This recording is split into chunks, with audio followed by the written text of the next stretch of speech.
నమస్తే ఖాద్రీ న్యూస్ కి స్వాగతం.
చెప్పండి మామూలు పెట్టండి.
ఇప్ప కనపడి పెట్టు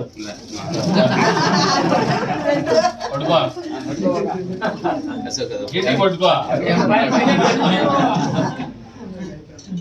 అది పట్టుకుంటే ఆయన హైలైట్ అవుతాడు.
ఉడుమలపల్లి రామాలపల్లి నుంచి ఈ రోజున తెలుగుదేశం పార్టీలోకి జరుగుతున్నటువంటి వారందరికీ కూడా మనస్ఫూర్తిగా ఆహ్వానం పలుకుతున్నాం. వారికి శుభాకాంక్షలు కూడా తెలుపుతున్నాం.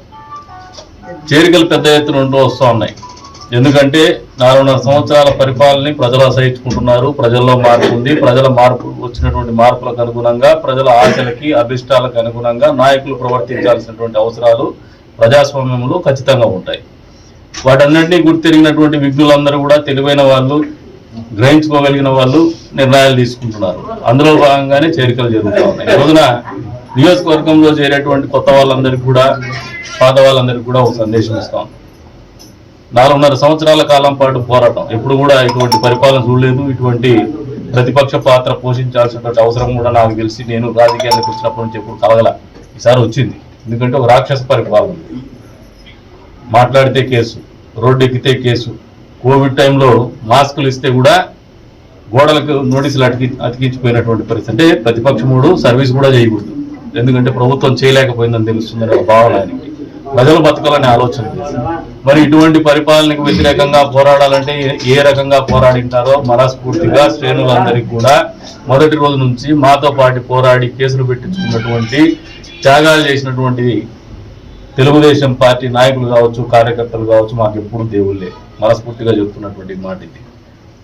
20 ఏళ్ళ అనుభవం ఉంది నాకు కూడా. మా నాయకులు కూడా గ్రహించుకోవాలా. మంచి ఏదో చెడేదో, పనికొచ్చిన వాళ్ళు ఎవరో, మనస్ఫూర్తిగా నిలబడిన వాళ్ళు ఎవరో, వాళ్ళ గురించి పూర్తి అవగాహన ఉంది. వాళ్ళు చేసిన త్యాగాలు కూడా మేము మర్చిపోం. వాళ్ళు పడిన కష్టం కూడా ఈ పార్టీ మర్చిపోదు, వ్యక్తిగతంగా నేను కూడా మర్చిపోను. అట్ ద సేమ్ టైం రాజకీయాల్లో కొత్త నాయకత్వాన్ని, కొత్త తరాన్ని తీసుకురావడం అనేది ఒక నిరంతరమైనటువంటి ప్రక్రియ. ఈ ప్రక్రియకు అనుగుణంగానే ఈ రోజున చేర్పులు జరుగుతున్నాయి, మార్పులు జరుగుతున్నాయి, కొత్త నాయకత్వాన్ని తీసుకొస్తున్నాం. వస్తున్నటువంటి నాయకత్వానికి కూడా మనస్ఫూర్తిగా చెప్తున్నటువంటి మాట, మీరు పనిచేయండి. మీరు పనిచేసేటువంటి తీరే కొలమానంగా మీకు కూడా గౌరవం ఇస్తాం. పాత వాళ్ళకు కూడా చెప్తున్నాం, కొత్త వాళ్ళకి ఏదో ఇంపార్టెన్స్ ఇస్తుందని అపోహలకు గురి కావద్దండి. ఖచ్చితంగా ఇంపార్టెన్స్ ఇస్తాం వాళ్ళకి. ఎక్కడ ఇస్తామంటే పనితీరును బట్టి, పనిచేసే విధానాన్ని బట్టి మనస్ఫూర్తిగానే ఇస్తాం, నిజాయితీగా నిక్కచ్చిగానే ఉంటాం. కానీ పాత వాళ్ళు మాకు చేదు కాదు. పాత వాళ్ళు ఎప్పుడు మాకు దేవుళ్ళే. వాళ్ళని గురించి కూడా పూర్తి స్థాయిలో అవగాహన ఉంది. వాళ్ళకి ఎన్నికలు గెలవాలి. మనం ప్రతి ఒక్కటే లక్ష్యం పెట్టుకోండి. అందరూ కూడా ఎన్నికలు గెలవాలా. మనకున్నటువంటి బలం వాళ్ళు ఎవరికి అధికార పార్టీకి లేదు. ఈ రోజున నేను చూస్తాను, ఇంతకుముందు వస్తామంటే 50 బండ్లు పెట్టుకుంటే 100 మంది మనుషులు లేరు. అది వాళ్ళ పరిస్థితి. ఇంతకుముందు కూడా ఒక ఆయన కన్ఫ్యూజ్ చేసే పాలిటిక్స్ ఈ పార్టీలో కూడా చేసేవాడు. ఏదో ఒకసారి బండ్లు పెట్టేసి జనాలు ఉండరు. పెయిడ్ ఆర్టికల్స్, కనీసం అక్కడ పెయిడ్ ఆర్టికల్స్ ఉంది, ఇక్కడ పెయిడ్ ఆర్టికల్స్ కూడా లేనటువంటి పరిస్థితి. ఆర్గనైజ్ చేసే శక్తి సామర్థ్యాలు కూడా లేవు. కానీ మనం ఎన్నికలు ఓడిపోయినాం కాబట్టి మాట్లాడలేకపోతున్నాం. ఈరోజు ఎన్నికలు గెలవాలంటే ప్రతి ఒక్కరు ఓటర్లకు నిలవండి. ప్రజలు సిద్ధంగా ఉన్నారు, ఓటర్ సిద్ధంగా ఉన్నాడు. ఈ పార్టీని ఏదైతే అధికార పార్టీ ఉందో దీన్ని సముద్రంలో కలపడానికి ఖచ్చితంగా ఓ నిర్ణయం తీసుకొని ఉన్నారు. మన వంతు బాధ్యతగా ఎన్నికలకు సిద్ధంగా అండి. ఎన్నికలకు సిద్ధం కావడం అంటే డబ్బులు ఖర్చు పెట్టడం అని కాదు, మద్యం పంచడం అని కాదు, కుల మతాల విద్వేషాలు రెచ్చగొట్టడం కాదు. ఓటర్కు నిజాయితీగా పోయి కలవండి. భవిష్యత్తు గ్యారెంటీ గురించి తెలియజెప్పండి. చంద్రబాబు నాయుడు గారి పరిపాలన గురించి, చంద్రబాబు నాయుడు గారి నిబద్ధత గురించి, చంద్రబాబు నాయుడు గారు గతంలో చేసినటువంటి సేవలు కానీ, అందించినటువంటి పరిపాలన కానీ పూర్తి స్థాయిలో వాళ్ళకు వివరిస్తే చాలు, ప్రజలు సుముఖంగా ఉండాలి. ఇటువంటి పరిస్థితుల్లో భవిష్యత్తులో ఇంకా మరిన్ని చేర్పులు కూడా ఉంటాయి. పెద్ద ఎత్తున ఏదైతే దూరమైనటువంటి వర్గాలకు చెందినటువంటి నాయకుల్ని తెలుగుదేశం పార్టీ ఖచ్చితంగా ఆహ్వానించే సమయంలో మళ్ళీ చెప్తున్నాను, పాత వాళ్ళ గౌరవం ఇవ్వడం అనేది మాకున్నటువంటి కర్తవ్యం, మాకున్నటువంటి బాధ్యత. వాళ్ళ ఇంట్రెస్ట్ ప్రొటెక్ట్ చేయడం కూడా మా మినిమం రెస్పాన్సిబిలిటీ, మా కనీస బాధ్యత.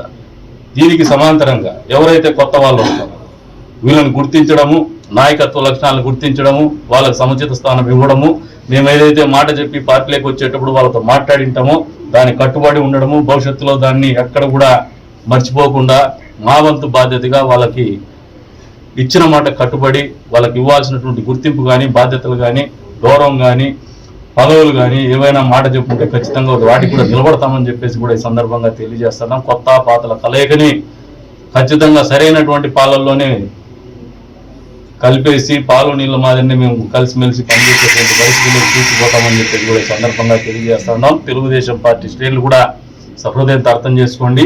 విషబీజాలను నాటడానికి, విద్వేషాలు రెచ్చగొట్టడానికి రాజకీయ పార్టీలు, మనకు సరిపోయినటువంటి రాజకీయ పార్టీలు సిద్ధంగా సోషల్ మీడియాను అడ్డం పెట్టుకుని ఉంటారు.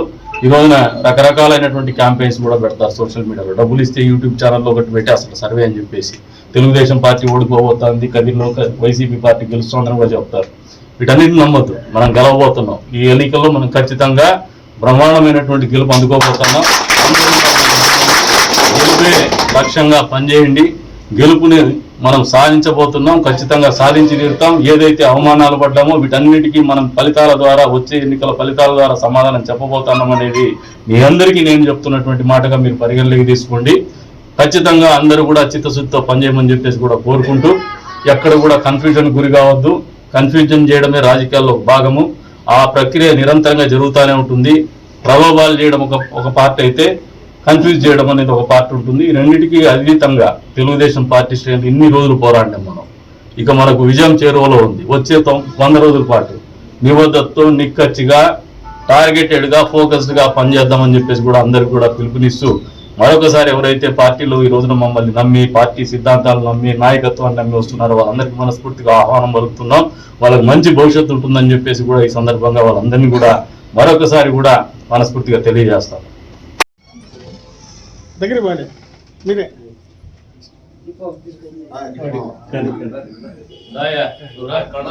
ఆయనకేం కండవ కాదు, పాతోడు పాతోడు ఆయన.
హలో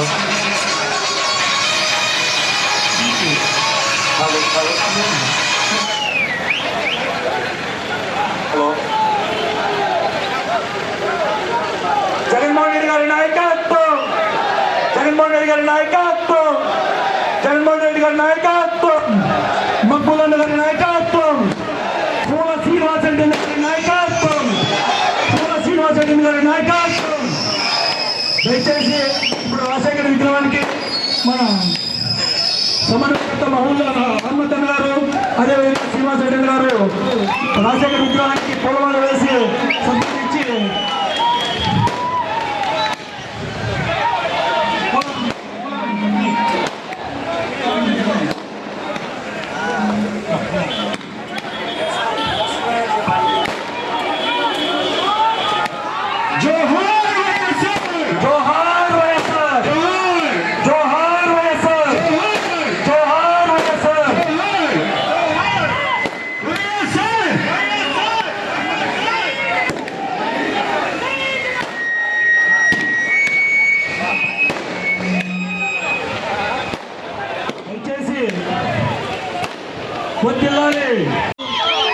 కార్యకర్తలకు, నాయకులకు పేరు పేరున శుభవందనాలు. మీ అందరూ మా రాక కోసం గంటల తరబడి వేచినందుకు మీ అందరికీ కృతజ్ఞతలతో నమస్కారం. ఈరోజు ఇక్కడ రావడం అనేది జగనన్న మాకు నమ్మి సమన్వయకర్తగా పార్టీ ఇన్ఛార్జిగా నియమించినారు. మీ మధ్యలో ఈరోజు నేను హామీ ఇచ్చడానికి వచ్చినాను. నేను మీ మధ్యలో ఒకనిగా మమేకమై ఎల్లప్పుడూ మీ అండగా ఉంటానని భరోసా ఇస్తున్నాను. శ్రీనాన్న చెప్పినట్లు పథకాలు అభివృద్ధి గురించి అంతా చెప్పేసినారు. ఇప్పుడు నేను చెప్పాల్సిందంతా మీకు హృదయపూర్వక నమస్కారములతో అనంతపురం జిల్లాలో, ఉమ్మడి అనంతపురం జిల్లాలో కదిరి నియోజకవర్గం పార్టీ ఆవిర్భావం నుండి ఏ రోజు ఓడిపోలేదు. 2 సార్లు గెలిచింది. ఇది 3వసారి ముచ్చటగా హ్యాట్రిక్ సాధించి మీ అందరికీ కోరుతున్నాను. కదిరి మెజార్టీలో నల్లజరు మండలం ఒక పెద్ద మండలం, మెజార్టీ ప్రతిసారి ఇచ్చింది.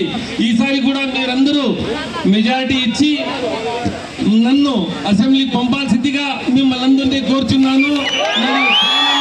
ముఖ్యమంత్రిని చేయాల్సిందిగా కోరుతూ మీ అందరికీ నమస్కారములతో, వందనములతో మీ మధ్యలోనే ఉంటానని మళ్ళీ భరోసా ఇస్తూ, అండగా ఉంటానని మిమ్మల్ని హామీ ఇస్తూ సెలవు తీసుకుంటున్నాను. జై జగనన్న, జై జగనన్న. ఎవరు అల్లరి చేయొద్దండి, ఏ నినాదాలు వద్దు. మనసిప్పి మాట్లాడుకుందాం అందరం. ఏం జరిగింది, ఏం జరగబోతుంది, మనసిప్పి మాట్లాడుకుందాం. నలుగురు మండలికి వచ్చినాం కదా, ఈరోజు మొదలు పెడదాం. లగ్నంగా మాట్లాడుకుందాం.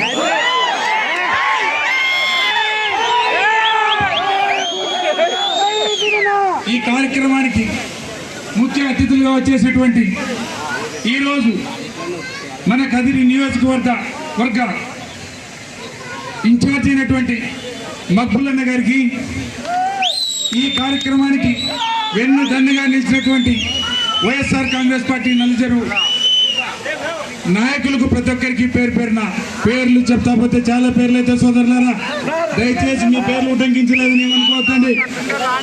ఈ కార్యక్రమానికి వైఎస్ఆర్ కాంగ్రెస్ పార్టీకి 2014లో ఎవరైతే వెన్నుండి నడిపించారో మనకు అదే కార్యకర్తలు మళ్ళీ నాకు ఈరోజు కనపడుతున్నారు. మధ్యలో ఎంజాయ్ చేసిన వాళ్ళు, మధ్యలో ఎవలాంటి వాళ్ళు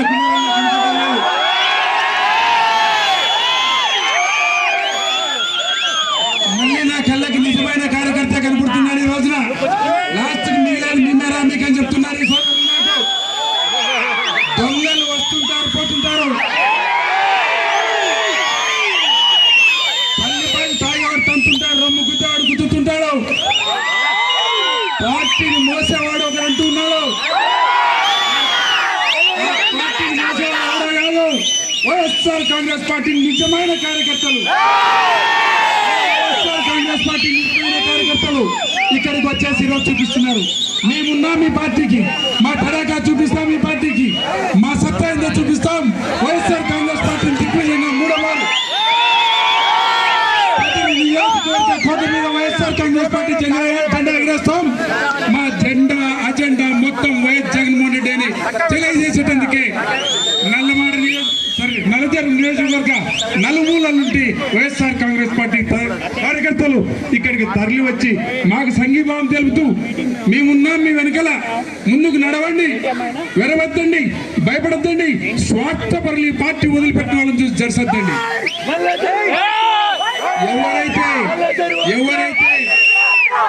ఎవరైతే 2014 తర్వాత 2019కి ముందు 2019 తర్వాత రాజ్యాధికారం మన చేతిలోకి వచ్చిన తర్వాత వచ్చినటువంటి నాయకులు మాత్రమే, కొంతమంది మాత్రమే ఈ పార్టీని వదిలిపెట్టి విన్నారు. తర్వాత తప్ప స్వార్థపరులు తప్ప నిజమైన కార్యకర్త ఈ పొద్దు రాజశేఖర రెడ్డిని, జగన్మోహన్ రెడ్డిని నమ్ముకొని ఇదే పార్టీలో కొనసాగుతున్నారు. సోదరులారా గుర్తుపెట్టుకోండి. పోయిన నాయకులకు చెప్పండి, ఉన్న నాయకులు గుర్తుపెట్టుకోండి. పల్లెలకు పోయినప్పుడు ఈ పార్టీ గురించి, నాయకుడి గురించి తెలియజేయండి. సోదరులారా 2014 ఎన్నికల్లో మనం ప్రజల ముందుకు వెళ్ళాం. 2014 ఎన్నికల్లో మనం ప్రజల ముందుకు వెళ్ళినప్పుడు కదిరి నియోజక ప్రజలు ఈ పార్టీని విశ్వసించి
లోపల పోతున్నా బా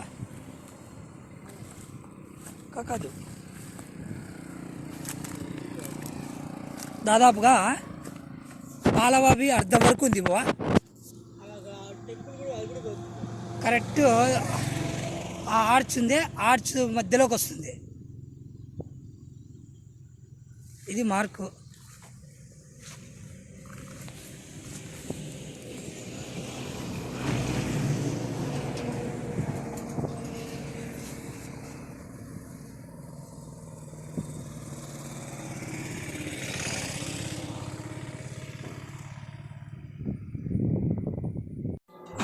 ఒక కుల ఇది బావి దువ్వించింది.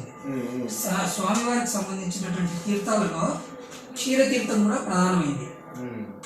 ఎంత ఉంటుంది దీని నుంచి 5 కిలోమీటర్స్ బెంగళూరు రోడ్.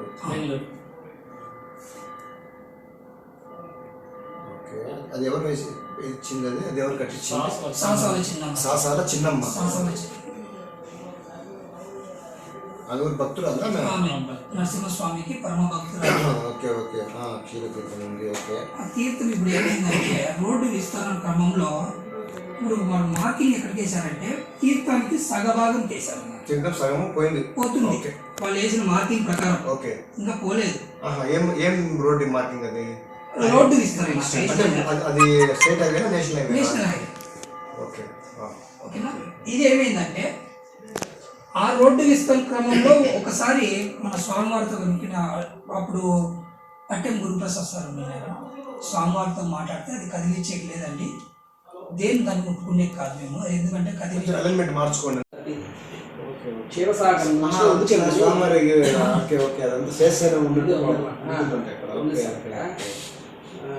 మనం కూడా అనుకున్నాం కదా, మనం కూడా అనుకుంటుంది ఈ వెనకాల ఒక తీర్థం ఉంది సార్, అది ఇంప్రూవ్మెంట్ చేయాలి మనం. బెంగళూరు వాళ్ళు ఎక్కువ తిరుగుతారు, అక్కడ ఇంప్రూవ్మెంట్ చేయాల్సి ఉంది అక్కడ అనుకుంటున్నాం. అదే అలైన్మెంట్ పోతుందంటే వచ్చేది వీళ్ళు మార్కింగ్ వేసుకున్నారంట, సగం తీర్థం పోయేటట్టుందంట. అందుకని ఒకసారి మనం వాళ్ళతో మాట్లాడాల్సి అలైన్మెంట్ మార్చుకోమని చూద్దాం. అది మార్చుకోవాల్సిందే, టెంపుల్ అంటే వేయటానికి లేదు. ఎందుకంటే పక్కన ల్యాండ్ అవైలబుల్ ఉంది కాబట్టి గుడికి ఎంతైతే చరిత్ర ఉందో పాలబావి కూడా అంత చరిత్ర. అట్లా కాదప్ప, పాలబావిని గుడికి సంబంధించిన ప్రాపర్టీగానే కాకుండా ఒక లేపాక్షి అటువంటి వింటేజ్ ఏదైతే అసెట్స్ ఉన్నాయో సార్, ఆ విధంగా చూడాల్సిన బాధ్యత ఉంది సార్. దానికి ఆర్చ్ కూడా ఉంది, ఆర్చ్ ఉంది, ఆర్చ్ ఉండి మన ఆర్చ్ ఎట్లా చూపిస్తున్నారు అంటే స్టోన్ ఆర్చ్, గుడి ముందర ఆర్చ్ ఉంది కదా సార్, స్టోన్ తో ఉంది కదా, అది విజయనగర రాజుల యొక్క విజయ స్తూపాలు అన్నమాట. ఆ స్తూపం డైరెక్ట్ గా మన వెనకాల ఉండే పశ్చిమ గోపురానికి దారి చూపిస్తుంది అన్నమాట. ఇలా ఉంటుంది, ఒక 10 అడుగులు ఆపకంటే వెళ్ళిపోతారు, ఏం మాట్లాడచ్చు. సో ఆ విధంగా అది పాలతీర్థం అని పేరు పెట్టారన్నమాట. అది ఏమన్నా ఇంకా ఉత్సవాలు వేరే ఏదైనా చేయటం కానీ అట్లంతా ఏముండదు, అంతా కూడా యాత్రికుల యొక్క గరుడ తీర్థము, భృగు తీర్థము. భృగు తీర్థం వచ్చేసి మన టెంపుల్ స్నానాలు చేసి దర్శనం వచ్చారు. అవును సార్, అంటే 4 దిక్కుల్లోనూ తీర్థాలు ఉన్నాయి సార్, 4 కోనేరులు ఉన్నాయి. ఇక్కడ ఒక కుంతి తీర్థం ఇక్కడ ఉంది ఒకటి, ఇట్లా వచ్చేవాళ్ళు ఇట్లా స్నానం చేసి క్షేత్రానికి వచ్చేవాళ్ళు అనమాట. ఈ పక్క ఇట్లా వచ్చేవాళ్ళు, ఈ పక్క వచ్చి మన ఈ తీర్థం ఉంది కదా తీర్థము, ఇక్కడ వచ్చేసి మన లోపల గర్భాలయంలో తీర్థం లోపల ఉంది కదా. అంటే ఇవన్నీ కూడా ఏమంటే సార్, ఫ్యూచర్ ముందు దేవాలయం ఒకటే ఉండింది అన్నమాట, తర్వాత కాలంలో ప్రాకారం కట్టబడింది. ఆ ప్రాకారం కట్టడంలో ఈ పక్క ఉండేటువంటి ఈ తీర్థం లోపల వచ్చేసి ఆ తీర్థం లోపల